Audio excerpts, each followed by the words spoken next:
जी,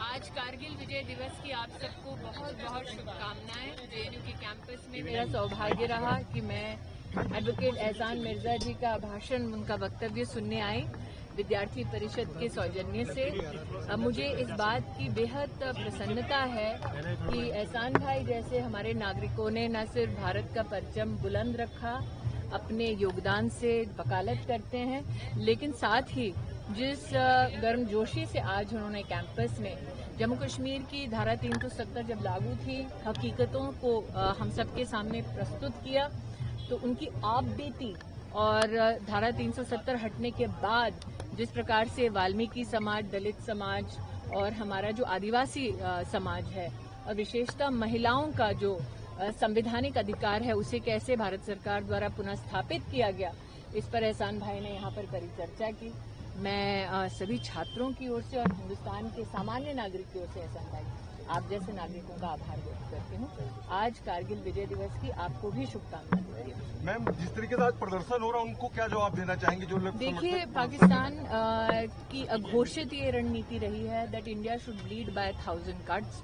भारत को भाषा के नाम पर, जाति के नाम पर, धर्म के नाम पर जो लोग बांटते हैं, वो दुश्मन देश के मंसूबों को कहीं ना कहीं बुलंद करते हैं।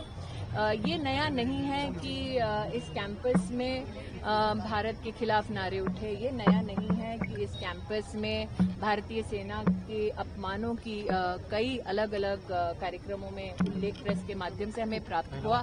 लेकिन हमें ये भी समझना होगा, हमारे ही देश के नागरिक हैं, हमारे ही बच्चे हैं, तो हम किस प्रकार से संवाद के ऐसे कार्यक्रमों के माध्यम से सच को उनके सम्मुख प्रस्तुत कर सके। ऐसे संवाद के इस कार्यक्रम में एहसान मिर्जा जैसे हमारे नागरिकों का कश्मीर और इंटरनेशनल बॉर्डर से 4 किलोमीटर दूर ही रहकर यहाँ तक आना, देश की राजधानी तक आना, उसी का एक बहुत ही एक पॉजिटिव कदम है, जिसके लिए परिषद को पुनः बहुत अभिनंदन। भाई साहब, इतना ही कहूंगी। अब आप एहसान मिर्जा जी से पूछ लें, मुझे ऐसा लगता है एहसान मिर्जा जी से पूछ लीजिए, उनके अपने कुछ ख्यालात हैं जो आपके सम्मुख को प्रस्तुत करना चाहेंगे। मैं तो क्योंकि आपके सौजन्य से थोड़ा बहुत जानी मानी हस्ती बन गई हूँ, लेकिन आज का हमारा उद्देश्य ये है कि जो वीर गति को प्राप्त हुए उनको श्रद्धांजलि देने। हमारे नागरिक अलग अलग प्रांतों से जो अलग भाषा बोलते हैं, अलग धर्मों से संबंधित हैं, वो यहाँ आज एकजुट हुए हैं इस कैंपस में। आज के दिवस की ये बहुत बड़ी उपलब्धि है। जो शहीद हुए वो उन्होंने मंशा से अपने प्राणों को न्यौछावर किया कि देश बटेगा नहीं, देश एकजुट होकर आगे बढ़ेगा। ऐसा है? हाँ, देखिए, मैं जम्मू कश्मीर से एहसान मिर्जा एक बॉर्डर एरिया से ताल्लुक़ रखता हूँ और मैं अखिल भारतीय विद्यार्थी परिषद का बहुत ही ज़्यादा शुक्रगुजार हूँ कि उन्होंने मुझे ये मौका दिया यहाँ पे अपने ख्यालात रखने का।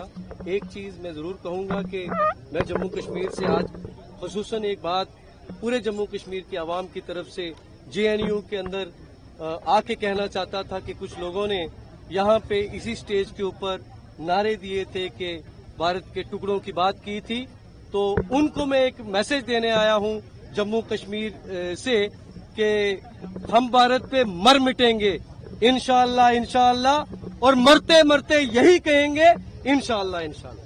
Thank you. धन्यवाद जी।